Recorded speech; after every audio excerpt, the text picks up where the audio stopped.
নমস্কার শ্রোতা বন্ধুরা, আমি senior consultant orthopaedic surgeon doctor Nirmal Deb. তো আপনার জানা উচিত যে বিফোর আপনি নি রিপ্লেসমেন্ট সার্জারি করবেন, আপনার প্রপার হেলদি লাইফস্টাইল যেটা হচ্ছে সেটা অ্যাডপ্ট করতে হবে।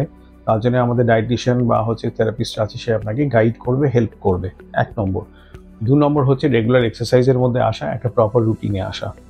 থার্ড হচ্ছে আমি ডায়েট যেটা করছি সেটাতে কারেকশন করা। 3 নম্বর হলো যে আপনার শরীরে কোনো ইনফেকশন যদি থাকে সেগুলো আমরা কন্ট্রোল করি।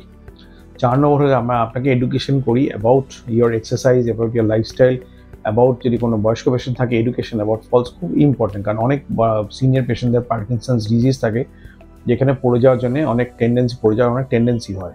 সেই সবগুলো আমার মনে হয় এডুকেশন যদি থাকে আপনার কাছে, নলেজটা থাকলে, তাহলে আপনি নিজেকে বেটার কন্ট্রোল করতে পারেন, বেটার লাইফস্টাইল অ্যাডপ্ট করতে পারবেন।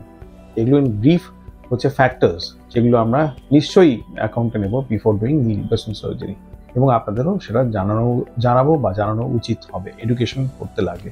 Thank you very much. নমস্কার শোনার জন্য।